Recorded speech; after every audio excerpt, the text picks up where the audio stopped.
Desde que eu conheci o Cristiano nas escadas da livraria cultural, eu vi esse cara diferente, esse cara precisa ser ouvido. Eu gostava já de conversar com o Cristiano, né? A gente já tem alguns anos aí de conversas, sempre é bom. Quando a Cris vai viajar, eu já aviso o Cristiano, olha, Cris viajar agora para lá.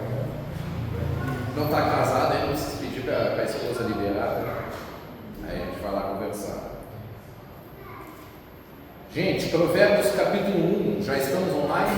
Não, né? Provérbios capítulo 1, diz assim o texto, verso 1. Provérbios de Salomão, filho de Davi, rei de Israel, para se conhecer a sabedoria e a instrução, para se entenderem as palavras da prudência, para se receber a instrução do entendimento, a justiça, o juízo e a equidade, para dar aos simples prudência e aos moços conhecimento e discernimento. O sábio ouvirá e crescerá em conhecimento, e o entendido adquirirá conselhos, para entender os provérbios e sua interpretação, as palavras dos sábios e as suas proposições. O temor do Senhor é o princípio do conhecimento. Os loucos desprezam a sabedoria e a instrução. Filho meu, ouve a instrução de teu pai, e não deixes o ensinamento da tua mãe, porque serão como diadema gracioso em tua cabeça e colares ao teu pescoço. Filho meu, se os pecadores procuram te atrair com agrados, não aceites. Se disserem, vem conosco a tocaias de sangue, embosquemos o inocente sem motivo, traguemos-los vivos como a sepultura e inteiros como os que descem a cova. Acharemos toda sorte de bens preciosos, encheremos as nossas casas de despojos. Lança a tua sorte conosco, teremos todos uma só bolsa. Filho meu, não te ponhas a caminho com eles, desvia o teu pé das suas veredas, porque os seus pés correm para o mal e se apressam a derramar sangue. Na verdade, é inútil estender-se a rede ante os olhos de qualquer ave. No entanto, estes armam ciladas contra o seu próprio sangue e espreitam suas próprias vidas. São assim as veredas de todo aquele que usa de cobiça, ela põe a perder a alma dos que a possuem.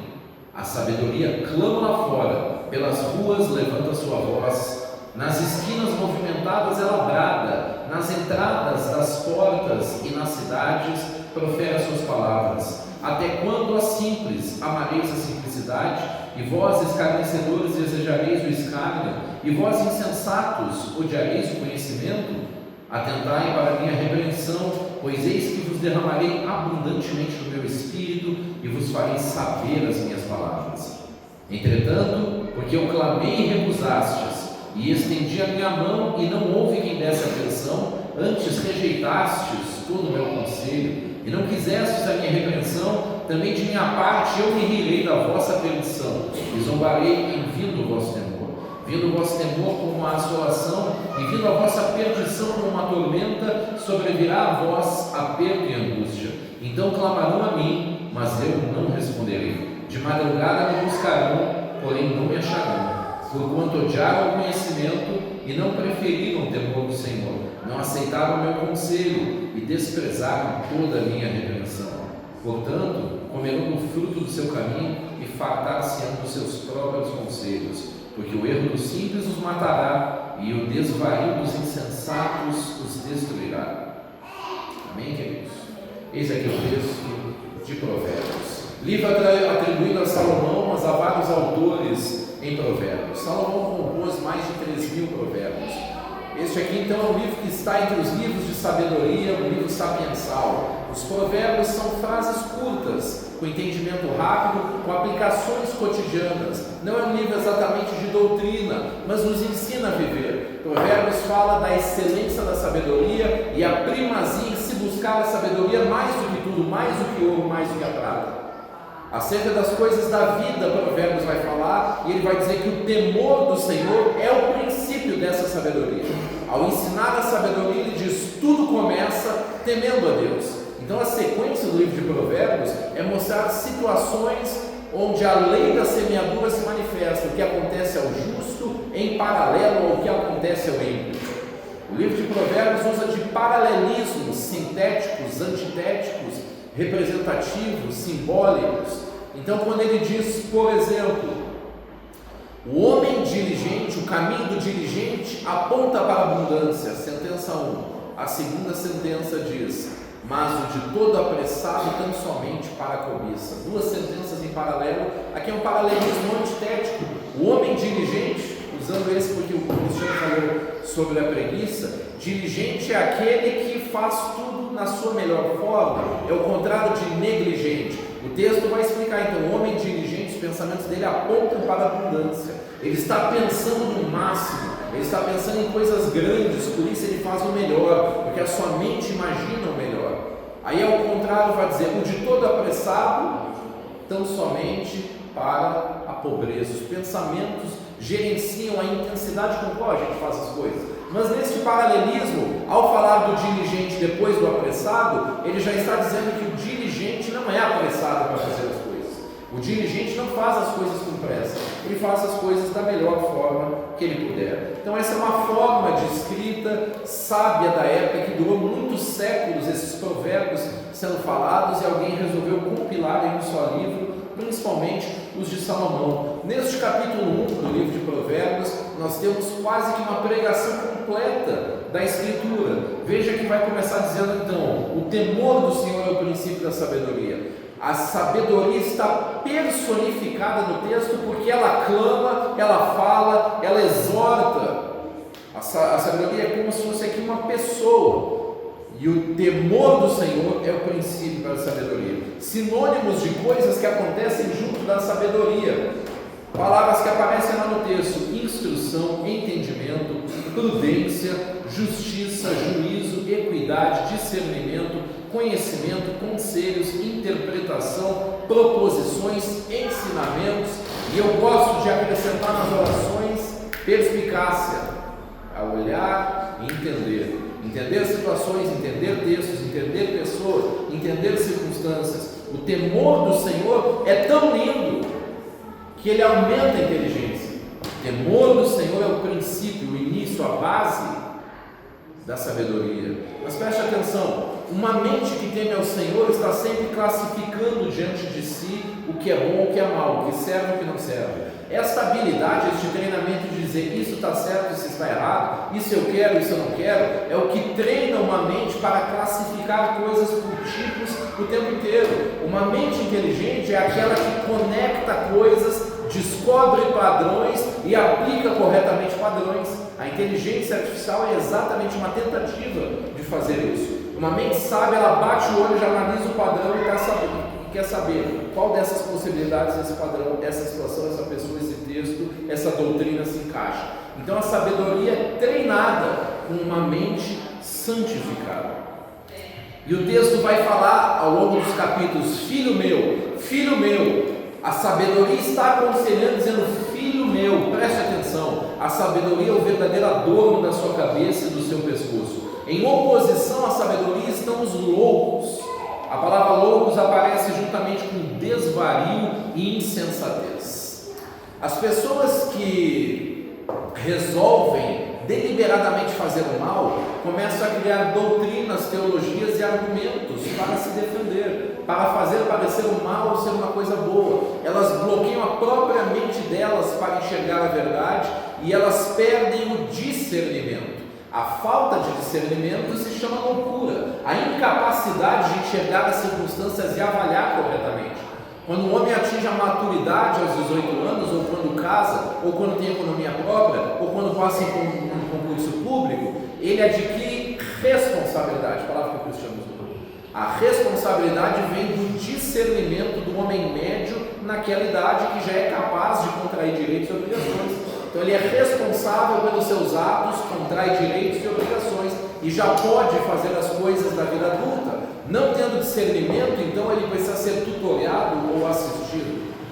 O homem maduro, então, ele tem discernimento, ele tem a palavra de Deus no cerne da mente, Deus no cerne da sua mente, Deus no centro da sua mente. Ele pensa conforme as coisas de Deus, ele aplica a palavra de Deus e ele discerne todas as coisas porque a palavra de Deus é apta para discernir. As pessoas que loucamente resolveram viver a mentira, manipular outros, circunstâncias ou massas, elas vão perdendo a capacidade de discernir. Isso neurologicamente já está comprovado pela neurociência. E a palavra diz que quando eu faço isso, Deus me entrega uma disposição mental reprovável que me induz ao erro. A palavra chama isso de cauterização de mente. É um emburrecimento. Deus reserva um grau generoso de burrice aos que obstinadamente querem mal. E Ele chama esse povo de louco, insensato, desvairado, sinônimo de pecadores. Quem são esses loucos? Os que desprezam a repreensão. O homem de Deus ama a repreensão. O texto de Provérbios dirá: repreende o tolo e ele te odiará.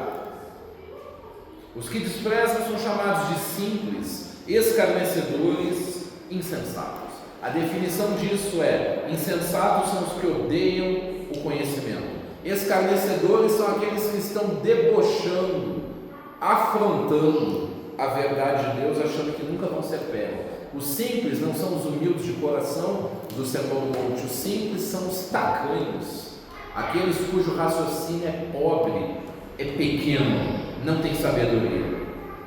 Então o texto vai dizer assim: filho meu, presta atenção, quando estes loucos te chamarem para ganhar dinheiro ilícito em cima dos outros, para se dar bem em cima de pessoas frágeis, não vá. Essa gente está dizendo assim: vamos fazer uma aliança, vamos ter uma só bolsa, vai te atrair com agrados, com lisonjas. Já viu que as pessoas que querem te seduzir, elas te elogiam? Um homem sedutor fica elogiando uma mulher, um falso profeta fica fazendo promessas, um narcisista, na fase de se aproximar, ele te põe lá em cima, ele quer alguma coisa. Então, com lisonjas, com agrados. O anticristo, diz o texto de Paulo, perverterá o povo com lisonjas, com palavras fingidas, e diz assim: você vai conseguir bens preciosos andando com eles. Vamos emboscar os inocentes, vamos matar, vamos ganhar dinheiro. E o texto de Provérbios, do livro que lemos, o capítulo vai dizer assim: a cobiça rouba e faz perder a sua alma. Você perde a sua alma quando cobiça. Cobiçar é desejar o que não é lícito para você, o dinheiro que não é lícito, a posição que não é lícita, a pessoa sexualmente que não é lícita. O nome disso é cobiça, e ela destrói a sua alma. Filho meu, o texto repete, não faça isso, não te ponhas a caminho com eles, desvia os pés disso, porque eles armam uma cilada e não sabem que a cilada vai pegar eles mesmos. E outro texto dirá em Provérbios: o que abre uma cova, nela cairá. Eu acho engraçado o povo da esquerda que está construindo uma forca e acha que não vai pegar eles. Eles acham que a forca não vai pegar eles. De certo, assim, quando tiver todo mundo oprimido, eu vou ficar com aquela galera lá que eu apoiei, e eles vão me ajudar, eles vão cuidar de mim. E nesse momento, então, no fim do texto, a sabedoria assume uma forma pessoal. Ela se personifica e ela fala, ela clama, ela levanta a voz, ela brada, ela profere. São 4 verbetes que são usados para dizer: a sabedoria clama e ela envia a sua repreensão. E em Provérbios 1:23 vai dizer assim: atendei a minha repreensão, eis que abundantemente derramarei o meu espírito como consequência, e vos farei saber as minhas palavras. A sabedoria é fruto então de eu atender a repreensão. Eu me santifico e recebo revelação. Eu me santifico e recebo entendimento. Eu me santifico e recebo compreensão. Deus derrama a sabedoria da sua palavra. Então o texto vai dizer uma fala escatológica para aqueles que recusaram. É a sabedoria falando. A mesma sabedoria que diz: os que me buscam de madrugada me acharão. Essa sabedoria aqui está falando. Mas você se recusou, não deu atenção, rejeitou, não quis. Em outro momento vai dizer: odiaram o conhecimento, não preferiram o temor, não aceitaram o conselho, desprezaram a repreensão. Olha a consequência que o Senhor vai dar: perdição, temor. Todas as palavras estão no texto: perdição, temor, assolução, tormenta, aperto, angústia, morte, destruição. Tudo no mesmo capítulo. Olha quanta riqueza para descrever o que vai acontecer com os que não ouvem a repreensão. Na nossa tolice a gente acha que é só, não é bem assim. Nossa geração está acostumada a dizer assim: marquei uma reunião de trabalho, você vai ser notificado todo dia sobre isso, e 15 minutos antes para não esquecer. Deus não é assim. Se Deus disse uma vez, foi Deus que disse. Não é a quantidade de vezes que é dito que torna uma coisa séria e firme. É o nome, a autoridade que emanou este dito.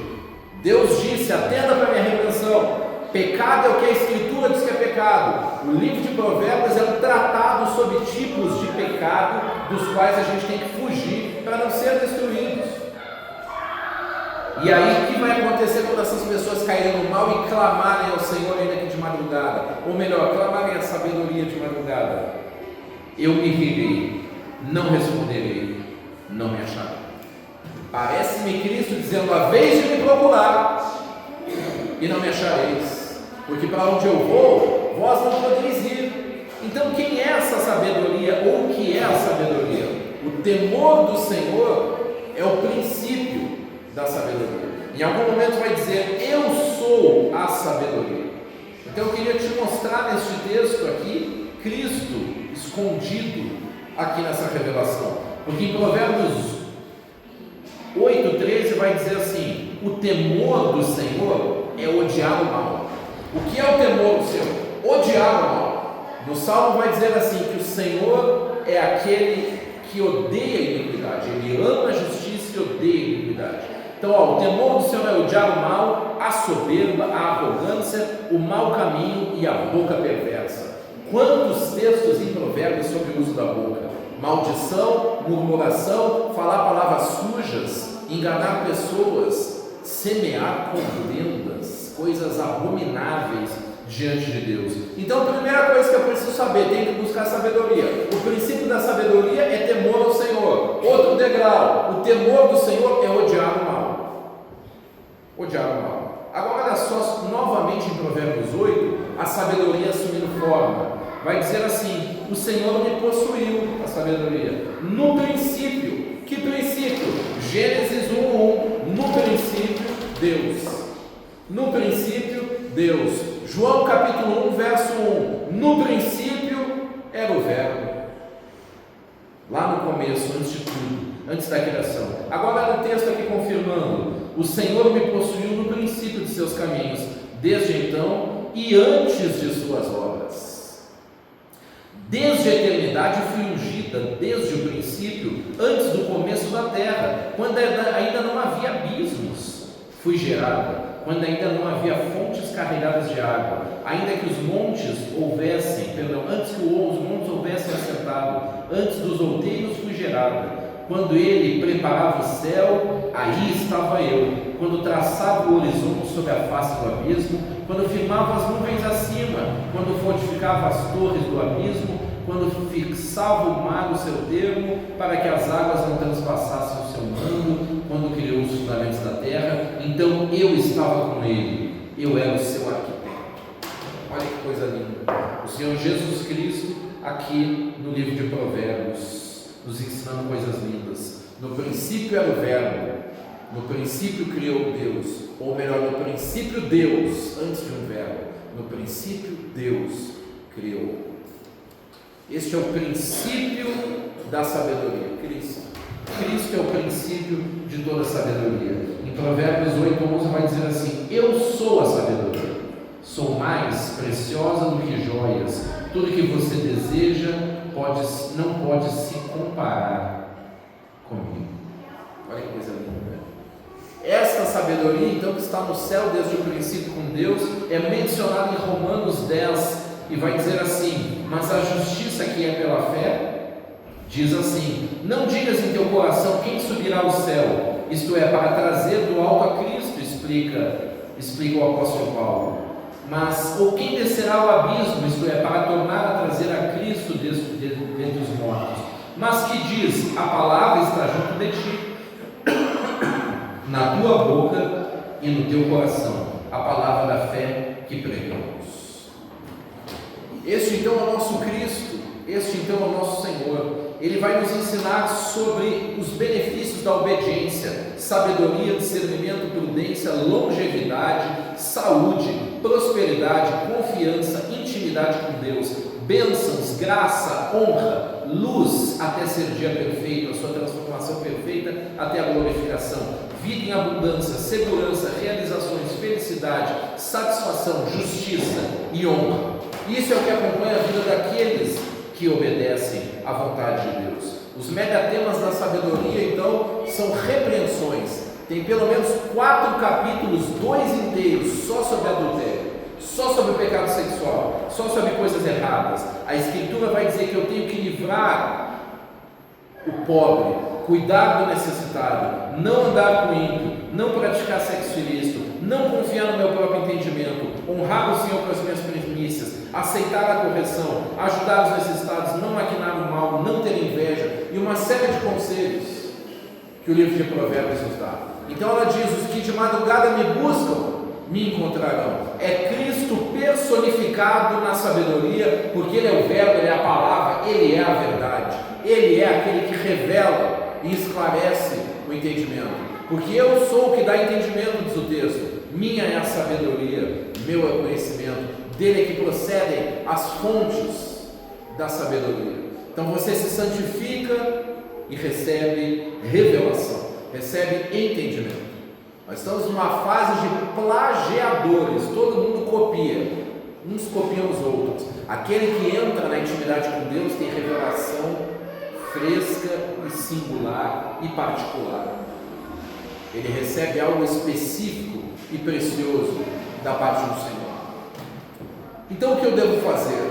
Os pensamentos do diligente apontam para a mudança.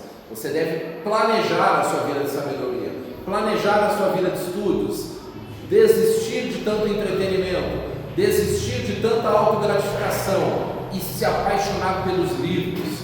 Quando o apóstolo Paulo estava preso, ele disse: traga-me os pergaminhos, traga-me os rolos, traga-me as palavras. Quando eu pego um livro, eu confesso que eu sou atraído pela beleza da capa, eu gosto, mas eu gosto também do tema. E quando um livro está me ensinando, eu digo: cara, não vou poder apenas ler esse livro, eu vou ter que estudar esse livro até que ele seja meu, até que esse livro seja meu, até que esse conhecimento seja parte do meu funcionamento como pensador, como servo de Deus. Então você se apropria disso. Então eu olho para aquele autor que geralmente tem o rostinho dele na contracapa, e eu agradeço a Deus por ele, eu chamo ele de querido. Vai escrever um livro desse tamanho, às vezes é uma vida que ele escreveu ali. Quando você compra, você só paga o preço do papel. Chega a ser injusto com o escritor aquilo que foi colocado lá. Livros, a palavra e livros, a palavra sempre, a palavra todos os dias. A palavra é a fonte de sabedoria e inteligência, está em Salmo 19. A palavra muda e te conecta com o sobrenatural. A palavra concede dons e capacidades sobrenaturais. A palavra te avantaja. Quando Sadraque, Mesaque, Abdenego e Daniel estavam na Babilônia, decidiram não se contaminar, decidiram manter a sua cultura, decidiram manter-se orando. Então o Senhor deu a eles sabedoria, e o texto dirá que eles ficaram 10 vezes mais sábios do que todo mundo. Eles eram os homens mais sábios do reino mundial, que era a Babilônia naquela época, e passaram no concurso público em primeiros lugares naquele reino lá. Eles eram os homens mais sábios. Quando José vai caminhando e se preservando em santidade, ele vai adquirindo revelação e entendimento. Quando os reis sonham, os sábios são chamados. Quando acontece um problema que ninguém consegue resolver, é Deus naquela estratégia, fazendo com que aquele filho dele que está lá atrás das malhadas seja chamado. Então essa treta que está aí na sua vida e você não sabe como resolver, você tem que encontrar sabedoria, porque o segredo do teu sucesso está bem ali. Você leva a sua dor a Deus. Peça ajuda a pessoas também, mas leve a sua dor a Deus, e você vai colher revelação, que será o grande tesouro e a sua riqueza. Os seus livros, suas pregações, seus ministérios, seus louvores, seus aconselhamentos, suas frases, seus posts, suas pregações, tudo aquilo por meio do qual Deus te usa tem a ver com a sabedoria revelada no meio da sua dor. Agora, para eu transformar a dor em sabedoria, eu preciso me santificar e estar na presença do Senhor em obediência. Retomando, busque a sabedoria. O que é a sabedoria? É Ele. E quem é Ele? É a sua palavra. E como eu busco então esse temor a Ele? odiar o mal. E o que é o mal? O mal é o que a Escritura diz que é mal. Se eu não ler, eu não saberei. Então eu vou reservar os meus horários para a minha sabedoria. Horas de leitura na semana, horas de oração, para digerir em revelação a leitura. Você está lendo e orando em cima. Você está compreendendo e orando em cima. E aí o Espírito Santo se conecta a você e daqui a pouco você soma o que você acabou de ler ao que o Espírito Santo está te dando, que vai além do que o Escritor diz. Consegue compreender? Então você vai crescendo em entendimento. Essa é a diadema da sua cabeça e o colar do seu pescoço. Não os adornos físicos. Mas quando você vai na casa do sábio, diz o texto em Provérbios, você encontra a riqueza. Você sai melhor, sai maior, sai curado, sai restaurado. E essa sabedoria se aplica na sua vida. O homem orou e disse: o que eu quero, Senhor, de tudo que se pode pedir, é sabedoria. Porque se eu tiver a sabedoria, eu não vou ser escravo de nada. Aí sou eu acrescentando: o sábio não adere a nenhum ismo. Todo ismo é limitador de entendimento. Todo ismo te coloca para lutar por uma causa que nem a sua, cujo resultado final pode nem ser seu, uma guerra que nem te pertence. Uma mente verdadeiramente livre não é de nenhum ismo, de nenhum movimento. Eu sou de Cristo e do Evangelho. Eu não sou do cristianismo. O cristianismo, por vezes, foi o maior inimigo de Cristo. Eu não sou de nenhum ismo da política. Eu não sou de calvinismo, eu não sou de arminianismo e converso sobre todos. E eu sei onde eles acertam e onde eles erram. O inerrante é o Senhor na sua palavra. Nós amamos a verdade e discernimos quando elas estão certas e quando elas não estão. Não somos chamados por nenhum ismo. Sabemos falar sobre eles. Mas uma mente clara, ele tem a Bíblia como forma de discernir tudo. Eu leio o mundo, os livros, as circunstâncias e as pessoas à luz da Bíblia, porque ela é apta para discernir todas as coisas, e não há criatura que não seja manifesta diante dela, porque todas as coisas estão nuas e patentes diante dos olhos daquele com quem havemos de prestar contas. A palavra é luz. O ímpio não se achega à luz, ele se afasta, porque a luz torna visíveis as más obras. A palavra chama o meu pecado pelo nome. A geração que estamos dá nomes belos para comportamentos imundos, mas a palavra de Deus chama o pecado pelo nome. O homem que teme, ele chama o próprio pecado pelo nome. Ele diz: Senhor, eu errei, eu fiz isso e isso, a minha intenção era essa, eu preciso ser limpo do meu pecado. No fim do livro de Provérbios, o autor vai falar sobre uma geração que pensa que está limpa, mas nunca foi liberta do seu pecado.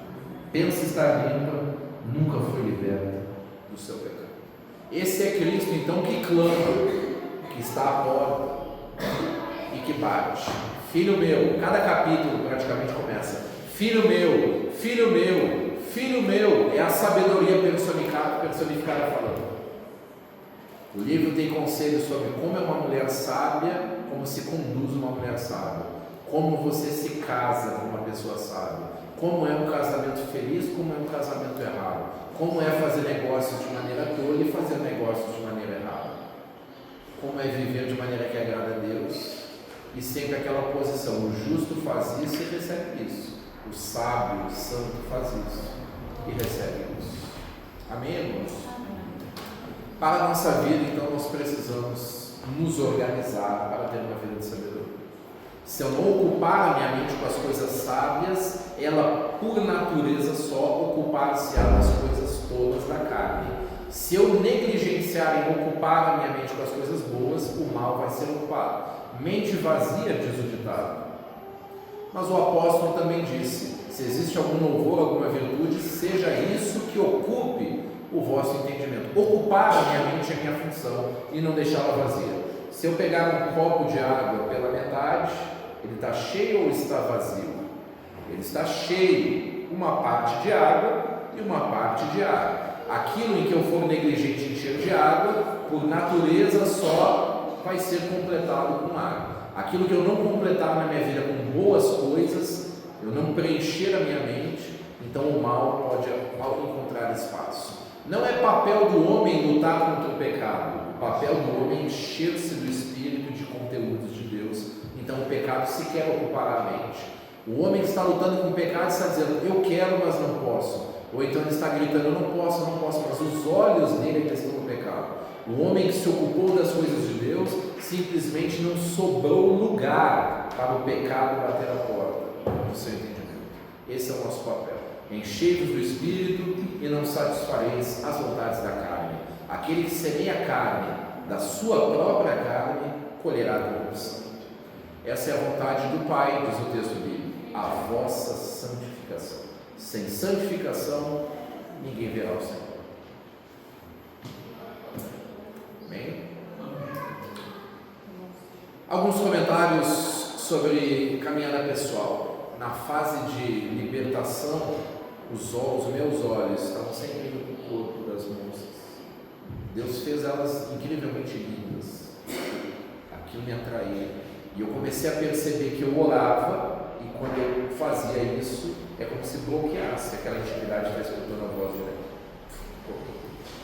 Aí eu vinha na presença do Senhor me mostrava, me limpando e restaurando aqui. E aí eu comecei a dizer, Deus, agora vai ser total, agora eu não vou mais olhar nunca mais. Tá? Aí eu já fazia assim. E eu comecei a me alegrar com aquilo, sabe? Porque a intimidade estava vindo e começou a dar uma alegria. E eu, agora é total. O Espírito Santo falou assim, total é só Deus, não tem como ser total. Mas cada vez que você se conecta ao mal, você está desfazendo a minha conexão. Um livro que não é muito aconselhado pelos teólogos, mas eu vou citá-lo positivamente aqui: Os Caçadores de Deus e os Descobridores de Deus. Livro sobre intimidade que seguia muito nos anos 2000.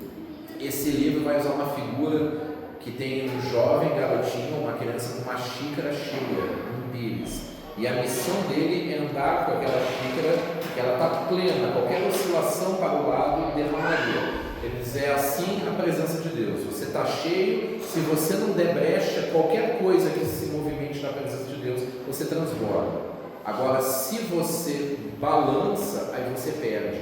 Então você orou, por exemplo, sexta-feira com a gente no monte, fez aquela renovação de aliança, pediu perdão aos pecados, combinou tudo com Deus, mas no outro dia de manhã a tentação está lá, né, gente? E a gente pode falar alguma coisa que não deve, olhar para onde não deve, se irar, e daqui a pouco você balançou e derramou. E aí quando você vai orar de novo, você não volta de onde você estava, você tem que refazer aquele processo de se arrepender daquele pedaço. Agora já eu ilustrando de outra forma, imagine um vaso, você tem um vaso, a capacidade que Deus tem de derramar é muito grande, então no ambiente da glória de Deus todo mundo transborda, mesmo que esse vaso tenha furos, porque a capacidade de encher é maior do que a do furo de vazar, entende? Só que quando termina a reunião, esse vaso que está vazando, ele já sai vazio. Às vezes o cara sai glorificando, cheio, louco para ir para casa se ajoelhar, porque tem algo ali trabalhando comigo, fica até com medo de ir no restaurante, da brecha. Mas quanto mais baixo for o furo, mais vaza, né? Quanto mais grave é o meu princípio quebrado, mais baixo é o furo. Então eu posso sair de uma reunião onde eu transbordei e no fim eu estou vazio. Pode acontecer. Então eu preciso fechar esses orifícios que são os meus pecados.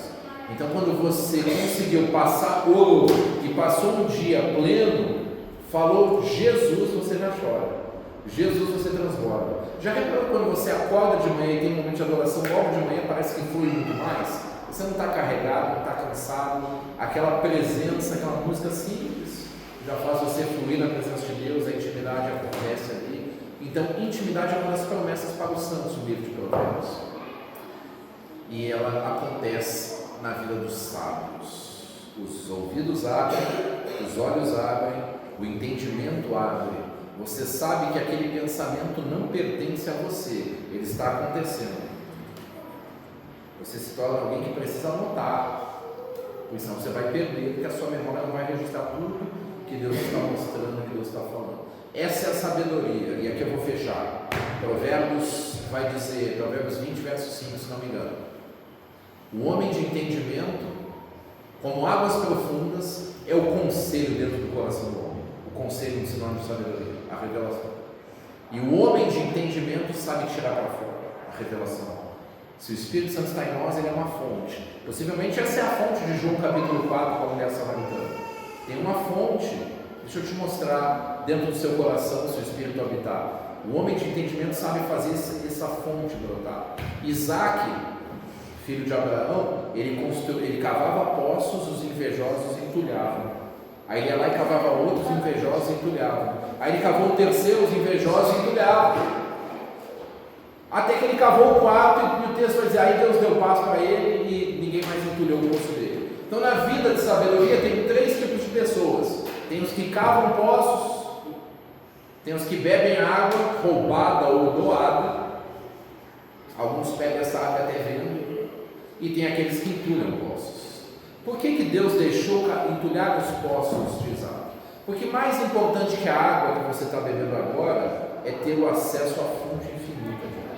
O homem de Deus sabe cavar isso, ele sabe construir intimidade, ele sabe a fonte da sabedoria, ele sabe que a fonte não é ele, e sabe que a fonte não é o pastor dele, ele é o vaso que vai à fonte. Então ele sabe cavar. Cada vez que entulhou o poço, ele teve que treinar a construção de um novo poço, e era isso que Deus queria. Então tem gente que nunca vai cavar poço e você vai ter que dar água para ele beber. Tem gente que vai tentar roubar a sua água e dizer que a água é dele e dizer que ele é a fonte. Tem cara que uma vez cavou uma fonte, achou água e ele está dizendo que a fonte é ele. E tem o cara que por inveja ele se sente tão mal por não conseguir percorrer o caminho que ele precisa tentar entulhar a sua fonte, o seu poço, para que você não cresça, para que você não progrida, para que você não descubra as respostas e o acesso que você tem. Porque para cavar, meu amigo, tem que se santificar, tem que obedecer e tem que gastar tempo e tem que ter disciplina.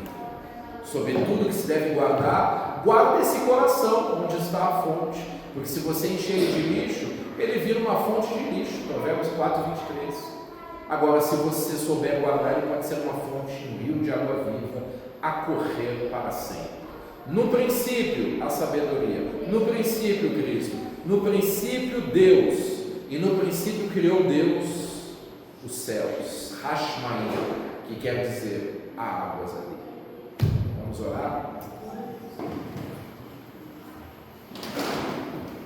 Vós já estáis